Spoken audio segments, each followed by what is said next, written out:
হতো না, রাতে এসেছেন আজকে প্রেস কনফারেন্সে। আজকে একটু আগে আমাদের চিফ অ্যাডভাইজার একটা ইম্পর্টেন্ট একটা মিটিং করলেন। একটা মিটিংয়ে স্বরাষ্ট্র অ্যাডভাইজার ছিলেন, আমাদের ন্যাশনাল সিকিউরিটি অ্যাডভাইজার ছিলেন, Khodabux Chowdhury special assistant on home affairs উনি ছিলেন, যারা আইন শৃঙ্খলা বাহিনীর প্রধান আইজিপি বাহারুল আলম, কোস্টগার্ডের প্রধান ডিজি বিজিবি এবং আমাদের স্বরাষ্ট্র সেক্রেটারি সিনিয়র সেক্রেটারি নাসিমুল গুনি ছিলেন, আনসারের মহাপরিচালক ছিলেন। আজকের মিটিং এর মূল ইস্যু ছিল যে স্বরাষ্ট্র মন্ত্রণালয়ের বিষয়ে যে প্রস্তুতি সামনে, আমাদের জানেন যে নির্বাচন হবে, নির্বাচনের আমরা দুইটা সম্ভাব্য টাইম জানিয়েছি। একটা হচ্ছে যে স্যার জাতির উদ্দেশ্যে ভোটে জানিয়েছিলেন যে এপ্রিলের প্রথমার্ধে ইলেকশন হবে। পরবর্তীতে আমরা আরও জানিয়েছি যে যদি প্রস্তুতি সম্পূর্ণ হয়, সংস্কার হয়ে যায়, তাহলে সেটা রোজার আগেই ইলেকশন হতে পারে ফেব্রুয়ারিতে। তো এই বিষয়ে নির্বাচনের প্রস্তুতির বিষয়ে আসলে আজকে পুরো প্রায় 2 ঘন্টার মিটিংয়ে রিভিউ করা হয়েছে এবং আজকে অনেকগুলো ইম্পর্টেন্ট নির্দেশনা দিয়েছেন চিফ অ্যাডভাইজার। প্রথম নির্দেশনা ছিল যে আইন শৃঙ্খলা বিষয়ক যত প্রস্তুতি নির্বাচনকে ঘিরে সব প্রস্তুতি উনি নিতে বলেছেন বাই ডিসেম্বর। এই ডিসেম্বরের মধ্যে সমস্ত প্রস্তুতি শেষ করতে বলেছেন বাই ডিসেম্বর। এই প্রস্তুতিগুলোর মধ্যে অনেকগুলো বিষয় আছে, যেমন আইন শৃঙ্খলা বাহিনীতে 17,000 নতুন member of security forces like police, BGB, coastguard নেওয়া হচ্ছে এই নির্বাচনকে সামনে রেখে। তাদের রিক্রুটমেন্ট এবং তাদের ট্রেনিংটা খুব ইম্পর্টেন্ট, যাতে এই সময়ের মধ্যে শেষ হয় সেই বিষয়ে উনি নির্দেশ দিয়েছেন। নির্বাচনকে সামনে রেখে আপনি জানেন অনেক পায়তারা হয় যে এটাকে আইন শৃঙ্খলা পরিস্থিতি যাতে ডিটোরিয়েট করে সেই বিষয়ে অনেক পায়তারা থাকে। তো উনি আজকে নির্দেশ দিয়েছেন যে আইন শৃঙ্খলা বাহিনী যাতে কঠোরভাবে আইন প্রয়োগ করে এই আগামী মাসগুলোতে নির্বাচনকে সামনে রেখে। আর উনি মিটিংয়ে জানানো হয়েছে যে 8 লক্ষর মতো আইন শৃঙ্খলা বাহিনীর মেম্বাররা ইলেকশন ডিউটিতে থাকবেন। উনি নির্দেশ দিয়েছেন যে এই পুরো 8 লক্ষই যাতে এই ইলেকশনটা কিভাবে হবে আর শান্তিপূর্ণভাবে ইলেকশনটা যাতে হয় সেটার প্রশিক্ষণ তাদেরকে ইনশিওর করার কথা বলেছেন, যে তাদেরকে প্রশিক্ষণ করতে হবে এবং এই কাজটা করতে হবে ডিসেম্বরের মধ্যে। আর উনি নির্দেশ দিয়েছেন 18 থেকে 33। আপনি জানেন যে এবার অনেকে নতুন ভোট দিবেন। শেখ হাসিনার তিনটা ইলেকশনে, যেটা 2014, 2018 এবং 2024-এ আপনি জানেন আমাদের বিশাল আসলে ইলেকশনগুলো তো রিগড হয়েছিল। এই বিশাল আমাদের ইয়াং ছেলেমেয়েরা কেউ ভোট দিতে পারেননি। তো উনি নির্দেশ দিয়েছেন যে উনি মিটিংয়ে বলেছেন যে যাতে 18 থেকে 33 বছর বয়সীদের যাতে পৃথক একটা ভোটার তালিকা করা যায় সেটা একটু খতিয়ে দেখার জন্য বলেছেন এবং তাদের জন্য যাতে আলাদা ভোটিং বুথ রাখা হয় নির্বাচনী কেন্দ্রগুলোকে, সেটার জন্য উনি দেখেছেন। এটা অবশ্যই লজিস্টিক্যাল একটা বিষয়, সেটা যাতে তারা খতিয়ে দেখেন এটা কিভাবে ইনশিওর করা যায়। এটা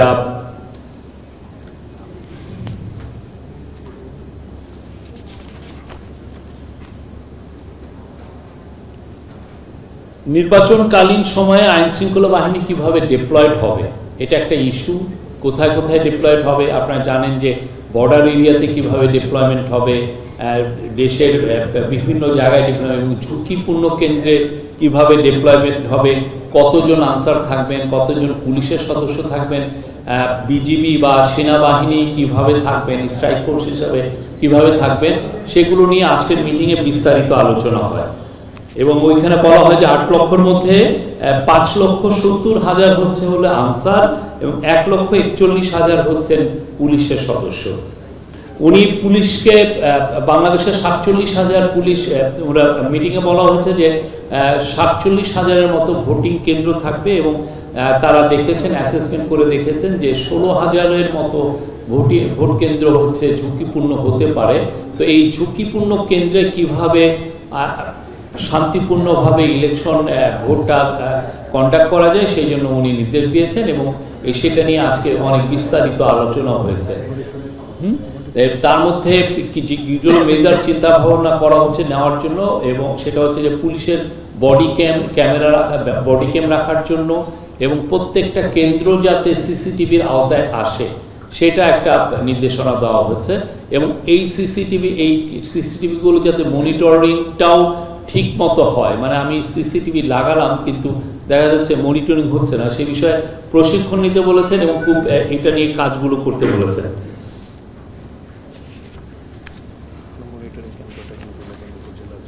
জুডিশিয়াল, আপনি জানেন যে বাংলাদেশ এক্সিকিউটিভ ম্যাজিস্ট্রেটটা ইলেকশনের সময় ডিপ্লয়েড হয় এবং জুডিশিয়াল ম্যাজিস্ট্রেটও ডিপ্লয় হয়। তো একটা মিটিং অবজার্ভ করা হয়েছে যে জুডিশিয়াল ম্যাজিস্ট্রেটদের অনেক সময় এই ভোট বিষয়ে তাদের প্রশিক্ষণের অভাব থাকে। তো তাদের কিভাবে ভালোভাবে প্রশিক্ষণ দিয়ে ভোটের জন্য তাদেরকে প্রস্তুত করা যায় সে বিষয়ে আজকে নির্দেশনা এসেছে। আর আগে আপনারা জানতেন যে ইলেকশনের সময় 4 দিন একটা পুলিশ বা সিকিউরিটি ফোর্সের একটা ডেপ্লয়মেন্ট হতো। এবার বলা হচ্ছে যে এটাকে কিভাবে 7 দিনের মধ্যে ডেপ্লয়মেন্টটা করা, এবং যাতে করে নির্বিঘ্নে এবং ভোটের আগের কোনো ধরনের ভায়োলেন্সকে যেন এটা প্রতিহত করা যায়, এবং ভোটের পরেও যেন আইন শৃঙ্খলা পরিস্থিতি যাতে ডিটোরিয়েট না হয় সেটা লক্ষ্য রাখার জন্য কিভাবে 7 দিনের ডেপ্লয়মেন্টে কিভাবে হয় এটা নিয়েও আজকে যথেষ্ট আলোচনা হয়েছে। আর নির্বাচনের আগে ডিসি, এসপি, ওসি, টিএনও এগুলোকে রিশাফল করার কথা বলা হয়েছে, এবং রিশাফলটা কিভাবে করা হবে এটা একটা র্যান্ডম ওয়েতে করবে।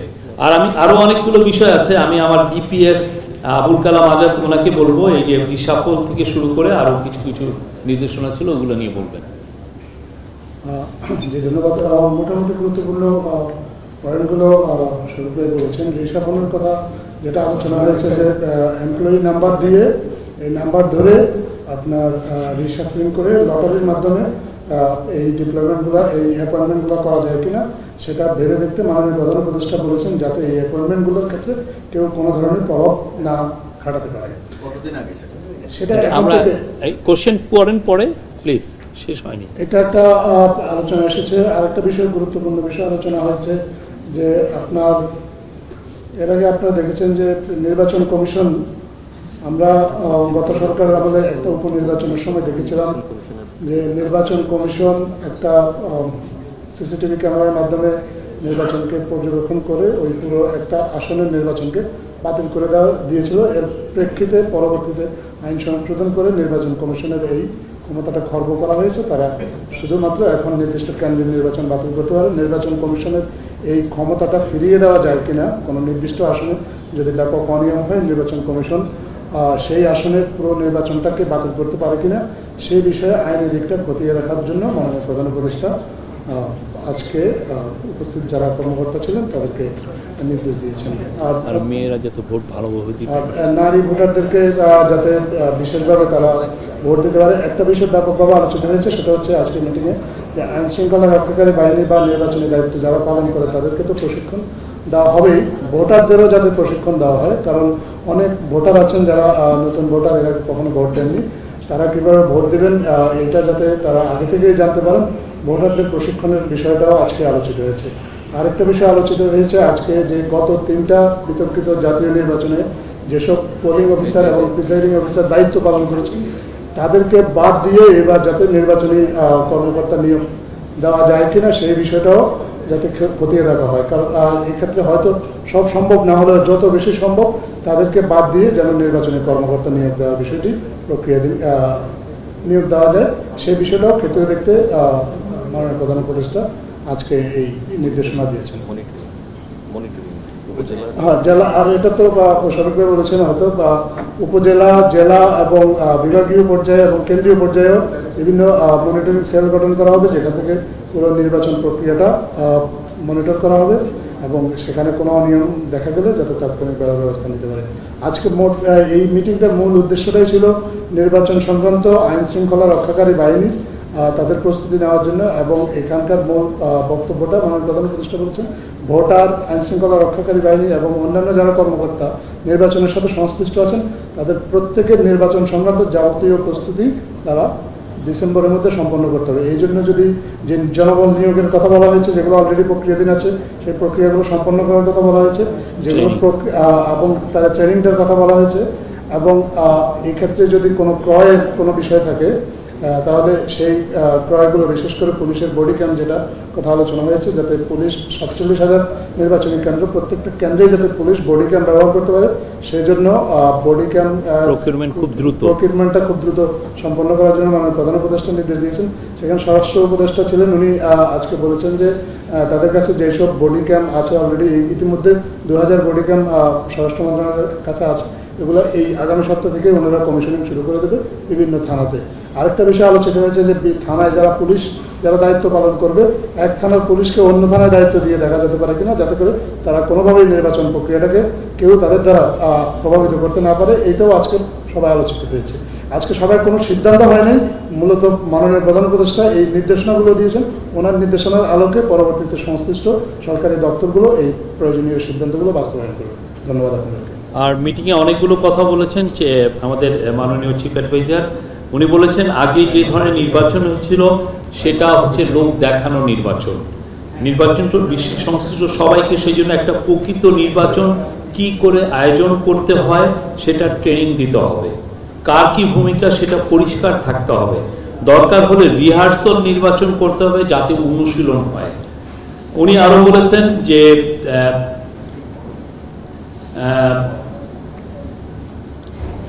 নির্বাচন ফেব্রুয়ারি অথবা এপ্রিলে হবে।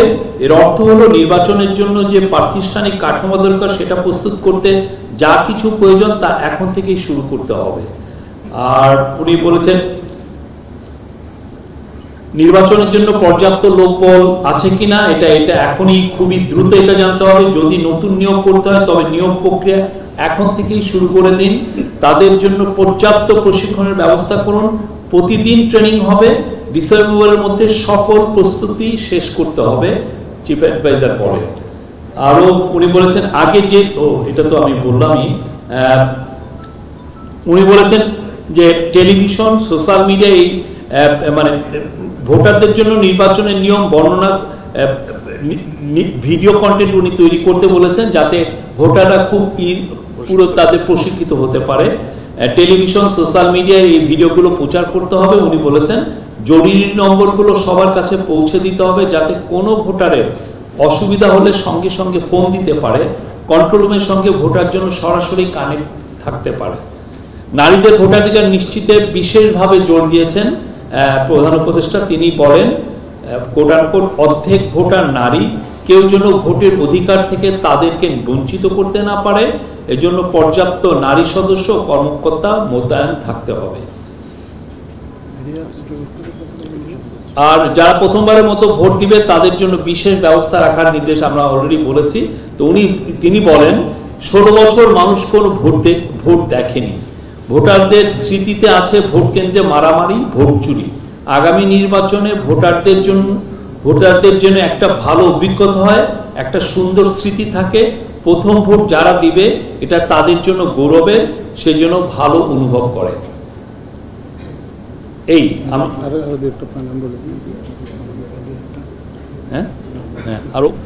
আরো যে দু একটা বিষয় আজকে আলোচিত হয়েছে, এর মধ্যে একটা হচ্ছে ভোটের দিন ইন্টারনেট সচল রেখে বিকল্প কোনো ব্যবস্থায় যাতে করা যায়, যোগাযোগ ব্যবস্থাটা যাতে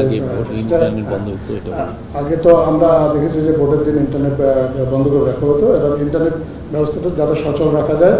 আর একটা গুরুত্বপূর্ণ বিষয় আলোচিত হয়েছে মিডিয়ার বিষয়ে, কারণ আমরা অতীতে বিভিন্ন নির্বাচনে দেখেছি যে মিডিয়ার নাম করে অনেক সময় দলীয় কর্মীদেরকে নির্বাচনী কার্যক্রমে সম্পৃক্ত করা হয়। এবার যাতে প্রকৃত মিডিয়া যারা আছে তারাই আসলে দায়িত্ব পালন করতে পারেন, এটার জন্য আগে থেকে কাজ করার কথা বলেছেন। মিডিয়ার জন্য প্রয়োজনীয় একটা যে আচরণবিধি এটা যেন আগে থেকে প্রস্তুত রাখা হয়, যাতে মিডিয়া জানতে পারে তাদের লিমিটটা কতটুকু, এবং যারা নির্বাচনী দায়িত্ব পালন করবেন তারাও জানতে পারেন যে মিডিয়ার অ্যাক্সেসটা কতটুকু। নির্বাচনের পর্যবেক্ষকদের নিয়ে আলোচনা হয়েছে, কারণ এইবারের নির্বাচন নিয়ে আপনি জানেন যে জাতীয় এবং আন্তর্জাতিকভাবে ব্যাপক আগ্রহ আছে। প্রায় 2 লক্ষ পর্যবেক্ষক এই নির্বাচনে সম্পৃক্ত থাকবেন, এরকম একটা আশা করা হচ্ছে। পর্যবেক্ষকের নামে যাতে কেউ দলীয় কর্মীকে নির্বাচনী কেন্দ্রে পাঠাতে না পারে, এই বিষয়ে সতর্ক থাকার জন্য মাননীয় প্রধান উপদেষ্টা নির্দেশ দিয়েছে সংশ্লিষ্ট কর্মকর্তাদের। Thank you. আপনাদের এনি কোশ্চেন প্লিজ। হ্যাঁ, মিডিয়ার বিষয়টা কি বলবেন? প্রকৃত মিডিয়া এই ক্রাইটেরিয়া দেওয়া আছে না, এটা ইলেকশন কমিশন এই বিষয়ে কাজ করবে, তারা আপনাদের যথাসময় এটা জানাবে, তারা এটার বিষয়ে গাইডলাইন দিবে। আমি একটু জানতে চাই, সেটা হচ্ছে পুলিশের কথা আপনারা বলছেন, দায়িত্ব পালন করবে, ক্যামেরা লাগাই দিবে, কিন্তু কথা হচ্ছে যে পুলিশ তো এখন নিজেদের আত্মবিশ্বাস এখনো তারা পুরোপুরি পায় না, মানে আত্মবিশ্বাস এখনো তৈরি হয় না। বিভিন্ন জায়গায় আমরা এখনো দেখছি যে মবের মতো ঘটনা ঘটছে, সেখানে পুলিশ আসলে কার্যকরী ভূমিকা পালন করছে না। যেখানে হচ্ছে পুলিশ ওই এলাকায় যে দলগুলো শক্তিশালী সেই দলের মুখপাত্র হয়ে যাচ্ছে পুলিশ। এরকম অসংখ্য উদাহরণ আমাদের কাছে আছে। এই সিচুয়েশনে পুলিশের উপর নির্ভরশীল হয়ে কিভাবে সুষ্ঠু নির্বাচন সম্ভব, আপনার সরকার কি মনে করে? আমরা সেই জন্যই তো উনি বলছেন, প্রশিক্ষণের কথায় জোর দিয়েছেন, তাদেরকে ইন্টেন্সিভ প্রশিক্ষণ, উনি শব্দটা যেটা বলেছেন নিবিড় ইন্টেন্সিভ প্রশিক্ষণের কথা বলেছেন, যে তার জন্য সে ভোটের জন্য প্রিপেয়ার্ড থাকে। আর আপনি যেটা বললেন যে আইন শৃঙ্খলা, আমরা তো দেখছি যে আইন শৃঙ্খলা পরিস্থিতি আগের চেয়ে অনেক বেটার। আর যেগুলো মবের আপনার যেগুলো মানে বিশৃঙ্খল জনতা যে সমস্ত ঘটনা ঘটিয়েছে, তাদের বেশিরভাগ ক্ষেত্রেই কিন্তু অ্যারেস্ট আছে। ফরমার সিইসি নুরুল হুদার ক্ষেত্রে দেখেন বা মুরাদনগরের ইয়েতে দেখেন, প্রত্যেকটা ক্ষেত্রে কিন্তু পুলিশ খুব কুইকলি স্টেপ নিয়েছে, প্রত্যেকটা ক্ষেত্রে পুলিশ অ্যারেস্ট করছে, আপনারাই রিপোর্ট করছেন। তো আর এগুলো বিষয়ে উনি তো বলেছেন যে আজকে তো আমরা প্রথমেই বললাম, উনি বলেছেন আইন শৃঙ্খলা বাহিনীকে আরো কঠোর হতে, নির্বাচনকে সামনে রেখে। বিদেশে যারা থাকে তাদের এটা এই বিষয়টা ইলেকশন কমিশন আপনাদেরকে জানাবেন। এই বিষয়টা নিয়ে এখন আলোচনা হচ্ছে, আমরা বলবো যে এই বিষয়টা ইলেকশন কমিশন আপনাদেরকে পুরোপুরি ভালোভাবে জানাবেন। আর যারা ফিল্ডে থাকি তাদের কোনো ভোটের ব্যবস্থা থাকবে না? ইলেকশন কমিশন এটা এগুলো ইলেকশন কমিশনের বিষয়ে আপনি অন্যদেরকে প্রশ্ন করতে দেন প্লিজ। আমার নাম মনিরুজ্জামান উজ্জ্বল, আমি জাগরণের থেকে বলছি। আমি যদি ভুবনেশ্বর থেকে রিহার্সাল নির্বাচনের কথা, রিহার্সাল হচ্ছে এটা হচ্ছে যে যখন একটা কেন্দ্রে একটা ইলেকশনটা কিভাবে হবে, ওনারা একটা ধরেন একটা মক ভোট করে ওরা এইটা একটু জানলেন যে কিভাবে কি, সেটা কি কোনো পরিধি থাকবে যে না এটা এরকম কিছু, এটা খুবই ওই প্রশিক্ষণের পার্ট, মানে আমরাই করছি, করে দেখছি। এই আমার নাম রোমান, প্রথম আলো থেকে বলছি। আমার প্রশ্ন হলো, এখন পর্যন্ত নির্বাচন পর্যন্ত থাকবে কিনা, কিংবা আজকে যেহেতু স্বরাষ্ট্র মন্ত্রণালয়ের আইন শৃঙ্খলা বিষয় নিয়ে আলোচনা হয়েছে, সেক্ষেত্রে তারা থাকবেন কিনা জানি না, বাট নির্বাচনের সময় সেনাবাহিনী স্ট্রাইকিং ফোর্স হিসেবে থাকবে। আগামীকালকে ইলেকশন কমিশনের একটা বৈঠক আছে, সেখানে আরপিও সংশোধন সহ 5টি বিষয়ের কথা বলা হয়েছে। আজকের মিটিংয়ে কোনো আমরা এই বিষয়ে ইলেকশন কমিশন, আপনি জানেন এটা কনস্টিটিউশনাল বডি, তারা এটা ডিসিশন নেবে, তারাই বলবে। আরেকটা বিষয় হচ্ছে সিসি ক্যামেরার কথা বলা হচ্ছে। এর আগে আমরা দেখেছি সিসি ক্যামেরা মানে সারা দেশে যখন হচ্ছে নির্বাচন হয় তখন কন্ট্রোল করতে গিয়ে ইলেকশন কমিশন থেকে টিম খেতে হয়, লোকবল সংকট। এখনো যদি হচ্ছে মানে সেন্ট্রালি হচ্ছে যে কন্ট্রোল করা হয়, আমরা এর আগে দেখেছি এখন সিইসি হচ্ছে নির্দেশনা দিয়েছেন যে ওকে থামাও, কিন্তু থামানো হয়নি 2 ঘন্টা পরে। এই বিষয়টাও এই ওনার নজরে এসছে, এই বিষয়ে উনি বলেছেন নিবিড় প্রশিক্ষণের বিষয়, যাতে যে কোনো অফিসিয়াল যারা প্রিজাইডিং বা পোলিং অফিসার হচ্ছেন তারা যাতে প্রশিক্ষিত থাকেন, ইভেন টেকের ব্যাপারে যে সমস্ত টেক ইউজ করছে, সিসিটিভি বা বডি ক্যাম, সেগুলোর ব্যাপারে যাতে সবাই প্রশিক্ষিত থাকে, এবং যাতে কন্ট্রোল রুমগুলো, আমরা তো বলছি যে আজকের মিটিংয়ে বলা হয়েছে যে কন্ট্রোল রুম উপজেলা, জেলা এবং বিভাগওয়ারি প্রত্যেকটা জায়গায় করা হবে। তো সেক্ষেত্রে যাতে কন্ট্রোল রুম থেকেও যারা এটা মনিটর করবেন তারাও যেন প্রশিক্ষণ নেন, সেই বিষয়ে বলা হয়েছে। প্রশ্ন হচ্ছে যে আপনি বললেন যে প্রধান উপদেষ্টা বলেছেন আগে নির্বাচনটা ভালো হয়নি এবং যারা নির্বাচনী কর্মকর্তা হিসেবে ছিলেন এরপর থেকে প্রিজাইডিং অফিসার হোর্ডিং দিয়েছেন বা এরকম বাংলাদেশে এটা সম্ভব নেই, কারণ প্রিজাইডিং অফিসার সাধারণত যারা প্রাইমারি স্কুলের প্রধান শিক্ষক অথবা হাই স্কুলের টিচার অথবা এদেরকেই নিয়োগ দেওয়া হয়। এইটা কিন্তু উনি বলে, আমরা যে শব্দটা বলেছি যে উনি খতিয়ে দেখতে বলেছেন যে কারা কাকে কাকে, এবং যতটা সম্ভব যাতে এই কন্ট্রোভার্সিয়াল যারা লোকজন যারা ওই সময় আপনারা জানেন অনেক অফিসিয়াল খুব অতি উৎসাহী হয়ে এই রিগিং এ হেল্প করেছেন, আমরা যতটা সম্ভব এদেরকে সরিয়ে যাতে ইলেকশনটা করা যায়। আমার নাম কাউসার আজম, আমি আমার একটু জানার বিষয় যে জাতীয় ঐক্য কমিশনের যে বৈঠক চলছে, বৈঠকে আমরা বেশ কিছুদিন ধরে আমরা যে কয়েকটা বৈঠক হচ্ছে, মৌলিক যে সংস্কারের প্রশ্ন সেই সব সংস্কারের এখনো ঐক্যমত পোষণ করে নাই, বিশেষ করে বিএনপি। তো এখন প্রশ্ন হচ্ছে যে দ্বিকক্ষ বিশিষ্ট যদি তাহলে মানে পিআর সিস্টেমে নির্বাচনের দাবি উঠছে, তারপরে জাতীয় নির্বাচনের আগে স্থানীয় নির্বাচনের দাবি উঠছে, এইসব বিষয়গুলো নিয়ে আসলে কোনো আলাপ আলোচনা এটা তো ঐক্যমত্য কমিশনের সাথে সরি এই মিটিং এগুলি আলোচনা ব্যাটারি শেষ, অসুবিধা না, আপনি এমনি বলেন। ঐক্যমত্য কমিশনের সাথে এই আলাপগুলো তো হচ্ছে পলিটিক্যাল পার্টিগুলো, আর আমি বলবো যে অধৈর্য হবেন না, এটা নিয়ে ঐক্যমত্য কমিশনের আমরা আশাবাদী, এগুলো প্রত্যেকটা বিষয়ে আলোচনা হবে এবং একটা খুবই আমরা বলবো যে একটা ভালো কনক্লুশন হবে, খুব সবাই অ্যাকসেপ্টেবল একটা রেজাল্ট আসবে। তাহলে কি এপ্রিলে বা ফেব্রুয়ারি এটা কি সামনে রেখে ডিসেম্বরের মধ্যে প্রস্তুতি? এটাই তো উনি তো জাতির উদ্দেশ্যে ভাষণে বলেছেন যে এপ্রিলের প্রথমার্ধে হবে, পরবর্তীতে আমরা বলেছি যে যদি সংস্কারগুলো হয় সেরকম যদি প্রস্তুতি নেওয়া যায় তাহলে ফেব্রুয়ারি মানে রোজার আগেও হতে পারে, এটা বলা হয়েছে।